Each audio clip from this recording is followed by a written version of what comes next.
नमस्कार, welcome back. कैसे हैं आप सभी लोग।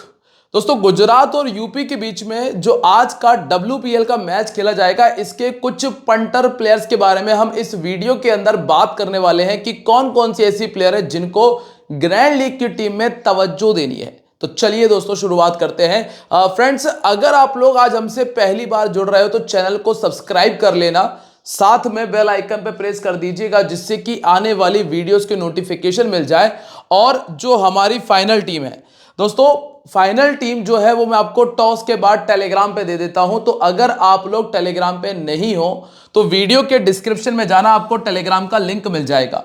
इस पर क्लिक करके आप लोग हमारे साथ में जुड़ सकते हो। इसी के नीचे आपको इंस्टाग्राम का लिंक भी दिया है, वहां पर भी आप हमारे साथ में जुड़ सकते हैं, क्योंकि अगर कोई भी अपडेट आएगा तो वो आपको टेलीग्राम पर ही मिलने वाला है। लिंक डिस्क्रिप्शन में है और डिस्क्रिप्शन में जाने के लिए वीडियो के नाम पर क्लिक कर दीजिएगा, नीचे बॉक्स खुल जाएगा। सब कुछ फ्री है, किसी को भी 1 रुपए देने की जरूरत नहीं है। क्योंकि आज ही मुझे एक इंस्टाग्राम पर मैसेज आया था, वो मैंने देखा अभी मैंने, उसमें किसी हमारे यूजर से किसी ने हमारे नाम से पैसे मांगे, फैंटेसी टैलेंट हब के नाम से पैसे मांगे।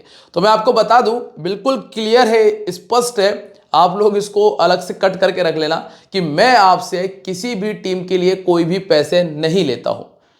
तो मैं अगर कोई भी चार्ज नहीं कर रहा हूं तो सीधी सी बात है कि मैं आपको यहां खड़े होकर नहीं कहूंगा, पर्सनली आपसे नहीं कहूंगा कि आप मुझे आके पैसे डाल दो। तो ध्यान रखिएगा कि अगर कोई आपसे पैसे ले रहा है मेरे नाम से तो या तो उसे मना कर देना क्लियर, या गाली दे देना, लेकिन पैसे मत दीजिएगा।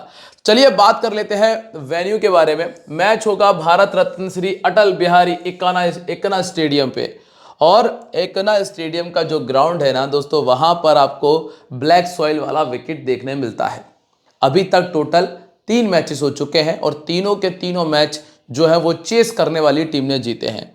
दोस्तों, इंडिया में ये जो अभी टाइम चल रहा है, ये जो सीजन चल रहा है ना, यहां पर क्या है कि सेकंड इनिंग में आपको ड्यू देखने मिल जाता है। और ड्यू की वजह से बहुत बड़ा इंपैक्ट पड़ता है कि चाहे आप 130 बना लो, या फिर आप बना लो 158, या फिर आप बना लो 112, ये सारे स्कोर जो है वो चेस हो जाते हैं। अब ये जो 3 अंतरराष्ट्रीय मैचेस आपके सामने हैं, इन तीनों मैचेस में आप देखेंगे कि सेकंड बैटिंग करने वाली टीम ने मैच को विन कर लिया। और ज्यादातर मैचेस में स्पिनर ने बहुत अच्छा किया है। और यहां एक और मैं आपको कॉमन चीज बताऊंगा। कॉमन क्या, इतनी कॉमन है कि ड्यू आने की वजह से होता यह है कि सेकंड इनिंग में बैटिंग करना आसान हो जाता है। और जब बैटिंग करना सेकंड इनिंग में आसान हो जाएगा तो बहुत नॉर्मल सी बात है कि जो ऊपर के प्लेयर हैं, जो टॉप ऑर्डर के प्लेयर हैं, वो तो आपको स्कोर करके देंगे ही, प्लस आपको उतने ज्यादा विकेट्स भी देखने नहीं मिलेंगे। तो सेकंड इनिंग में आप क्या देखेंगे, सिर्फ 2 विकेट। ठीक है, यहां पर कितने थे, सिर्फ 4 विकेट। और यहां पर तो खैर सिर्फ 1 ही विकेट हमने देखा है। और ये तीनों मैचेस में स्कोर करने वाली प्लेयर कौन सी है, सेकंड इनिंग में लिजी ली ने स्कोर किया था, ओपन करने आई थी, 70 बना गई। यहां पे एनिक बॉश ने स्कोर किया था, ओपन करने आई थी, 66 बना गई। शेफाली वर्मा ओपन करने आई थी, 60 बना गई। तो बिल्कुल नॉर्मल बात है दोस्तों, ज्यादा आपको परेशान होने की जरूरत नहीं है। ये चीज हमें दिख रही है तो इसको हम फॉलो कर सकते हैं। हाँ, लेकिन एक बात है, एक चीज है कि ये है दोस्तों डोमेस्टिक क्रिकेट, लीग क्रिकेट। यहां पर क्या है कि सारी प्लेयर अच्छी नहीं है। यहाँ पे कुछ लोकल जो डोमेस्टिक प्लेयर्स हैं वो उतना बेहतर परफॉर्मेंस नहीं कर पाती हैं, और अगर वो ओपन कर रही हैं तो वो दिक्कत करती हैं और वो विकेट फेंक कर चली जाती हैं। तो आपका जो मेन फोकस होगा वो उन प्लेयर पे होना है जो बेहतर कर सकती हैं। इसके बारे में मैं आपको आगे क्लियर कर दूंगा। तो ये चीज़ तो आपको समझ में आ गई होगी। और जब टॉप ऑर्डर स्कोर कर रहा है तो ये तो बिल्कुल समझदार वाली ही बात है कि पावर प्ले में रन तो आएंगे लेकिन विकेट उतने ज़्यादा देखने नहीं मिलेंगे। 1 विकेट और 0 विकेट। अब फर्स्ट इनिंग की क्या स्थिति है, पावर प्ले में 41 run 1 wicket, 15 run 2 wicket, 41 run 1 wicket. Score करने वाली प्लेयर थी शेफाली वर्मा, यहां पे सुनील लुस ने स्कोर किया, यहां हरलिन देओल ने स्कोर किया। अलग अलग नंबर की प्लेयर ने स्कोर बनाया। और विकेट देखें, यहां पे 4 चले गए, यहां पे 7 चले गए थे, यहां पे 6 चले गए। मतलब पहली इनिंग में ज्यादा विकेट देखने मिलेंगे। अलग अलग नंबर की प्लेयर स्कोर कर रही हैं, पावर प्ले में ज्यादा विकेट देखने मिल सकते हैं। सेकंड इनिंग में विकेट कम देखने मिलेंगे, स्कोर आराम से बन जाएगा, टॉप ऑर्डर स्कोर कर देगा और ज्यादातर विकेट स्पिनर ने निकाले। ये चीज क्लियर हो गई हो तो जो लाइक का बटन है ना उस पर क्लिक कर देना, और जब टीम तैयार करो तो ये सारी बातों को दिमाग में रखिएगा। अब आगे बढ़ जाते हैं और दोनों टीमों के हेड टू हेड मैचेस के बारे में बात कर लेते हैं। लास्ट टाइम जब ये दोनों टीमें आमने सामने हुई थी तो क्या हुआ था? पिछली बार स्कोर किया था यूपी ने 143 का और गुजरात ने बहुत आराम से चेस किया। गुजरात ने बना ली थी 144। जो भी टीम सेकंड बैटिंग करेगी ना वो अच्छा खेलेगी। अब दीप्ति शर्मा ने 39 किया और सोफी के 2 विकेट थे। यहाँ पे एशले गार्डनर के 50 रन 2 विकेट, हरलिन के 34, डियांड्रा डॉटिन के 33 रन प्लस 2 विकेट और प्रिया मिश्रा ने 3 विकेट निकाले थे। यहाँ पे बैटमूनी का 74 आया था, लौरा के 43 के साथ में, और शबनम इस्माइल के 3 विकेट थे और दीप्ति शर्मा ने 88 बनाए थे। पूनम खेमार के 36 थे और बाकी सोफी एक्लस्टन और दीप्ति शर्मा ने 3 और 2 विकेट निकाले। अब आप खुद देखेंगे इतने कॉमन नाम है कि जिनको आप छोड़ भी नहीं सकते। जैसे कि यहाँ से दीप्ति शर्मा और सोफी एक्लस्टन है जिनको आप बिल्कुल भी नहीं छोड़ सकते हो, दीप्ति शर्मा और सोफी एक्लस्टन। अब रही बात गुजरात की, तो गुजरात की प्लेयर में इस साल काफ़ी सारे चेंजेस हैं। इस वजह से आपने ये देखा है कि अलग अलग प्लेयर ने स्कोर किया है। अब रिकॉर्ड्स की ज़रा चर्चा कर लेते हैं। यहाँ तक समझ में आ गया है तो वीडियो को शेयर कर दीजिएगा। और अब हम बात करते हैं यूपी के बारे में। यूपी के पास है अब ग्रेस हैरिस जो कि नंबर 5 से उठकर आ गई है ओपन में। साथ में है किरण, फिर है दिनेश वृंदा, दीप्ति शर्मा, ताहिल मैग्रद, श्वेता शेरावत, फिर सी हेनरी, उमा शेत्री, सोफी एक्लस्टन, साइमा ठाकुर और क्रांति गौड़। नई गेंद के साथ में जो गेंदबाजी करने आती हैं जिसमें सी हेनरी है और सोफी एक्लस्टन डेथ ओवर की बेहतर गेंदबाज है ग्रेस हैरिस के साथ में। अब इस मैदान के ऊपर ना वुमेन क्रिकेट का पहला मैच है ये, डोमेस्टिक क्रिकेट का, तो रिकॉर्ड तो मिलने से रहा, तो सीधे हम चलने वाले हैं सबसे पहले नाम पे जो कि है ग्रेस हैरिस का। मैंने आपको अपनी 1 या 2 वीडियो पहले बताया था कि जो ग्रेस हैरिस हैं टॉप ऑर्डर की बल्लेबाज हैं, टॉप ऑर्डर में ही बैटिंग करने आती हैं और बढ़िया स्कोर करती हैं। पिछले मैच में 45 भी किया। अब ये थोड़ा सा अटैकिंग खेलती हैं, ये ध्यान रखिएगा। अभी हालांकि इन्होंने बीच में कुछ एक मैचेस में विकेट अच्छे निकाल दिए थे, जैसे 4 विकेट, लेकिन ये रेगुलर गेंदबाज नहीं है। मतलब ऐसा नहीं कि आप सोच रहे हो कि आएंगी तो विकेट निकाल ही देंगी, सिर्फ गेंद डालेंगी, बल्लेबाजी अगर गलती करती है तो वहां से विकेट आ जाएगा। लेग स्पिन इनको दिक्कत देती है, इनको समस्या होती है ऑर्थोडॉक्स से। और तनुजा कंवर, एशले गार्डनर 2 बार इनको पहले आउट कर चुकी है। ये कंफर्म पिक हैं, लेकिन वाइस कैप्टन तक के लिए। कैप्टन का काम मेरे हिसाब से इनके बस में नहीं है, क्योंकि ये 40 बना देंगी, 50 बना देंगी, लेकिन गेंदबाजी थोड़ी सी वीक है। अब आते हैं नंबर 2 पे। केपी नवगिरे ने क्या किया था, एक मैच में 50 बनाया, इसके बाद लोगों ने इनका सिलेक्शन शुरू कर दिया था। लेकिन आपको ये देखना है कि दूसरा सीजन खेल रही है, 21 पारियों में बैटिंग कर चुकी हैं और 50 आए हैं टोटल 3। तो अगर आपको ये लग रहा है कि आज फिर से वही दिन आ गया जिसमें 50 आना है तो रख लेना। बाकी मैं जाऊंगा कम से कम ऐसे प्लेयर्स की तरफ जिनसे मुझे ये तो उम्मीद हो कि ज़्यादा नहीं तो इतना तो करेंगी ही करेंगी। इसीलिए केपी जो है ना, स्मॉल लीग की टीम में तो मेरे फिट नहीं बैठ पाएंगी। अगर ग्रैंड लीग में रखना है तो आप रख सकते हो। इनको ऑर्थोडॉक्स, इनको राइट आर्म मीडियम, इनको लेग स्पिन, ये 3 तरह की ऐसी गेंदबाजी है जिसने इनको परेशान किया है। इनको सेकंड बैटिंग में 2 बार 50 आ चुका है।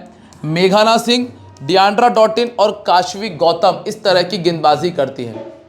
ढोल बज रहे हैं, निकल जाने दो थोड़ा सा, ठीक है। अब आते हैं नंबर 3 पे जो कि है दिनेश वृंदा। दिनेश वृंदा ने पिछले मैच में 33 कर दिया। अब 7 पारी में जिसने टोटल 91 रन बनाए हैं उस पर आप क्या ही भरोसा करोगे कि क्या इस दोबारा स्कोर कर देगी। तो हाल फिलहाल तो मुझे ऐसा लगता है कि मैं रिस्क ना लेते हुए इनको भी छोड़कर ही चलें। और आ जाते हैं हम नंबर 3। सॉरी, इनकी दिक्कत है राइट आर्म मीडियम, जिसके सामने ये आउट हो चुकी हैं कितनी बार, 62 गेंदों में 4 बार। अब मेघना सिंह, डियांड्रा डॉटिन और काशवी गौतम इस तरह की गेंदबाज है। अब नंबर 4 पर आपको मिलती है दीप्ति शर्मा। 2 प्लेयर छोड़कर आ चुके हैं, ग्रेस हैरिस को रख लिया है। अब 2 के बाद जो दीप्ति शर्मा है ये तो वैसे भी कंफर्म हो जाती हैं, क्योंकि 4 ओवर तो डाल देंगी, प्लस आपको 15 रन, 20 रन, 25 रन, ये नॉर्मल वाले स्कोर इनसे मिल जाते हैं। अगर रिकॉर्ड देखें तो 25 इनिंग में 660 रन है। आप इनके बैटिंग एवरेज पे मत जाना। कारण क्या है कि इनका जो नॉर्मली बैटिंग डाउन है वो 5वें और 6वें नंबर पर है। लेकिन पता नहीं क्या ये बदला निकाल रही है। वह ये था कि बिग बैश लीग में ना तो इनसे बैटिंग करा रहे थे और ना ही इनसे गेंदबाजी करा रहे थे। तो अब मेरे ख्याल से ऐसा लग रहा है कि इन्होंने ये सोच लिया कि अब तो मेरे देश में मैच है, बैटिंग भी करूंगी बॉलिंग भी करूंगी, तो नंबर 4 पर बैटिंग करने आ जाती हैं टाइम से। ठीक है, तो इसलिए जब नीचे खेलती थी तो ज़्यादातर मैचेस में नॉट आउट रहने की वजह से एवरेज अच्छा हुआ।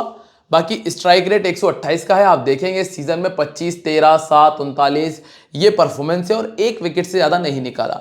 तो अगर कभी बनाने का विचार बनता भी है तो वाइस कैप्टन तक जा सकते हो। कैप्टन के लिए एशले गार्डनर अच्छा ऑप्शन है। दोस्तों उम्मीद कर रहा हूं कि मैं आप लोगों को जितनी भी बातें बताता हूं ना आपको समझ में आती होंगी। अगर आपको लग रहा है कि मैं छोटा सा वीडियो बना दूं, जल्दी जल्दी रिकॉर्ड बोल दूं, तो मैं वो भी कर सकता हूं, पर मेरा मानना यह है कि आप लोगों से थोड़ा सा कन्वर्सेशन मेरा होता रहे ना तो मुझे अच्छा लगता है कि आप लोगों से बोर ना हो, मतलब वीडियो देखने में बोर नहीं होना चाहिए कुल मिला के। तो यहाँ पे अब बात कर रहे हैं ताहिल मैकग्रथ की। वैसे तो ये खिलाड़ी बहुत अच्छी है लेकिन अभी तक इस सीजन में कुछ भी अच्छा नहीं आया है, तो एज अ प्लेयर पटकूंगा, इससे ज़्यादा नहीं कर रहा हूँ। ठीक है, राइट आर्म मीडियम के सामने 6 बार आउट हो चुकी हैं, 16 पारियों में 8 विकेट है और 22 का बैटिंग एवरेज है। एशले गार्डनर इनको 3 बार आउट कर चुकी हैं। इसके बाद श्वेता शेरावत है, 2 मैचेस में ठीक खेला है, 14 का बैटिंग एवरेज है, अभी मेरी टीम में नहीं है। फिर इसके बाद है सी हेनरी। केनेली हेनरी ने क्या किया है कि 2 मैचेस में कमाल की बैटिंग की और 2 मैचेस में एक एक विकेट निकाल दिया। तो बैटिंग तो लगभग आ ही जाएगी क्योंकि इस टीम के पास में अच्छी बैटिंग तो नहीं है, तो बैटिंग आने की वजह से मैं हेनरी को रख लूंगा। बाकी अगर एक विकेट मिल जाए तो वो बोनस है। और तनुजा कंवर इनको परेशान करेंगी। इसके बाद उमा छेत्री अभी के लिए छोड़ दीजिए। फिर है सोफी एक्लस्टन, ये चाहे विकेट निकालें ना निकालें लेकिन ये गेंदबाजी कमाल की करती हैं, तो इनको छोड़ना मुश्किल है। 37 विकेट हैं, पहले गेंदबाजी करा लो तो 23 विकेट ये निकाल चुकी हैं। इसके बाद साइमा ठाकुर, अभी तक तो कुछ खास हुआ नहीं है तो छोड़ रहा हूँ। क्रांति गौड़, 5 इनिंग में 4 विकेट इनके पास है और वो 4 विकेट एक ही मैच में आ गए थे। अब बात कर लेते हैं गुजरात जायंट्स के बारे में। क्या है स्थिति कि Beth Mooney, D Hemalatha, Harleen Deol, Ashleigh Gardner, Litchfield, Deandra Dottin और भारती फूलमाली, यहाँ तक इनके पास में बैटिंग है। पावर प्ले के अंदर काशवी गौतम आती हैं, एशले गार्डनर आती हैं और डेथ ओवर में डॉटिन और काशवी गौतम दोनों नजर आती हैं। अब पहला जो नाम है वैनी रिकॉर्ड तो खैर है ही नहीं इस टीम का, तो सीधा हम चलते हैं नंबर 1 पे जो कि है आपके पास में बैट मूनी। बैट मूनी के बैट से बड़े स्कोर नहीं आए हैं, लेकिन आप एक काम करना, पंटर प्लेयर मान के चलना है इसको, क्योंकि कमाल की बल्लेबाज हैं, कैप्टन बना के रखना है इस मैच के अंदर। संभवतः 60-70 का स्कोर कब बना देंगी पता भी नहीं चलने देंगी। तो बैट मूनी इंपॉर्टेंट पिक है, पहले बैटिंग करते हुए बनाना कैप्टन, ध्यान रखिएगा। अब है नंबर 2 पे आपके सामने, वो है डी हेमलता। डी हेमलता 19 का बैटिंग एवरेज है और जो हम पावर प्ले में एक विकेट देखते हैं ना, वो ऐसी प्लेयर के आ जाते हैं। 70 गेंदों में 11 बार आउट हो चुकी हैं ऑफ स्पिन के सामने और इनका सिलेक्शन परसेंटेज वैसे भी अभी कम ही है। इसके बाद है हरलिन देओल, नंबर 3 पर बैटिंग कर रही हैं, पहले बैटिंग करते हुए 50 कर चुकी हैं और लगभग 25 के एवरेज को मेंटेन करके चल रही हैं। नंबर 4 पर आपको मिलती है Ashleigh Gardner. Ashleigh Gardner captaincy का इनसे बेटर ऑप्शन नहीं है आपके पास में, क्योंकि 4 ओवर पूरे और विकेट की गारंटी भी, प्लस बल्लेबाजी में अगर 10 रन 15 रन बना दे वो बहुत है, क्योंकि बैटिंग उतनी अच्छी करती नहीं है, पर इंडिया में पता नहीं कैसा क्या है कि स्कोर कर रही हैं। अगर आप इनका परफॉर्मेंस, वही परफॉर्मेंस आप ऑस्ट्रेलिया में देखोगे, बिग बैश लीग में नहीं दिखेगा, बैटिंग में नहीं दिखेगा, गेंदबाजी सब जगह अच्छी करती हैं। तो डी हेमलता के 2 बार आउट कर, सॉरी दीप्ति शर्मा 2 बार आउट कर चुकी हैं और ग्रेस हैरिस भी 2 बार आउट कर चुकी हैं। इसके बाद फीव लिचफील्ड है, बैटिंग नाउ नीचे कर दिया। हाल फिलहाल की स्थिति में अगर आप चाहो तो डी हेमलता ऑब्लिक लिचफील्ड, इन दोनों में से एक को रख लेना। राइट आर्म मीडियम के सामने बैटिंग एवरेज 15 का है और बैटिंग एवरेज यहाँ पे 23 है। और इसके बाद अगला नाम है डियांड्रा डॉटिन, गेंदबाजी अच्छी कर रही है, 18 पारी में 15 विकेट इनके खाते में शामिल है। पहले गेंदबाजी कराओगे 9 विकेट से, सेकंड कराओगे 6 विकेट है, ये कंफर्म पिक है, वाइस कैप्टन बना सकते हो। भारती फूलमाली को जब बैटिंग मिली थी तो 40 बनाया था, हाल फिलहाल की स्थिति में रोक के चल रहा हूँ और क्योंकि मुझे नहीं लगता कि यहाँ तक बैटिंग आएगी। तनुजा कंवर 21 इनिंग 19 विकेट, लगभग 1 विकेट आपको निकाल कर दे सकती हैं। इसके बाद काशवी गौतम पिछले 4 मैचेस में अच्छी गेंदबाजी की और सबसे अच्छी बात यह है कि डेथ ओवर में गेंदबाजी कर रही हैं, तो उसका फायदा मिल जाता है और इसीलिए काशवी गौतम हमारी टीम में जगह बना रही है। इसके बाद है मेघना सिंह, 10 में 5 विकेट छोड़ दो। प्रिया मिश्रा 5 इनिंग 5 विकेट, और पिछले 2 मैचेस में विकेट नहीं आ पाए, हालांकि गेंदबाज काफ़ी अच्छी हैं। अब कैप्टन वाइस कैप्टन बहुत ईजी है, बहुत ईजी। एशले गार्डनर सबकी कैप्टन रहेंगी। अब बात आएगी वाइस कैप्टन की, तो ग्रेस हैरिस और डॉटिन में से एक ट्राई कर लेना। रिस्क लेना चाहते हो तो एक्लस्टन और मैकग्राथ पे आ जाइएगा, या फिर दीप्ति शर्मा पे। अब टीम कॉम्बिनेशन तैयार कर लेते हैं। जितने भी भाई बंधु हैं जिन्होंने अभी तक ऑनेस्ट 11 एप्लीकेशन को साइन अप नहीं किया है, कर लीजिएगा। इसका लिंक मैं आपको डिस्क्रिप्शन और कमेंट सेक्शन में दे दूंगा, आप टेलीग्राम से भी ले सकते हो। बैट मूनी विकेट कीपर में है, लिचफील्ड है। ऑलराउंडर सेक्शन कंप्लीट ले लिया, जितने भी ऑलराउंडर्स है सबको टीम में रखा है। कैप्टन गार्डनर है, वाइस कैप्टन हैरिस है, और काशवी, प्रिया मिश्रा और एक्लस्टन ये टीम में जगह बना रही है। अगर कोई फेरबदल होगा तो वो टेलीग्राम पर आपको बता दिया जाएगा, तो टेलीग्राम पर अगर नहीं हो तो बहुत कुछ मिस कर रहे हो। लिंक डिस्क्रिप्शन में है। और ध्यान रखिएगा, this game may be habit forming और financially risky, so please play responsibly. मिलते रहेंगे आप लोगों से अपनी अगली वीडियो में, तब तक के लिए दोस्तों बाय, जय हिंद, जय महाकाल।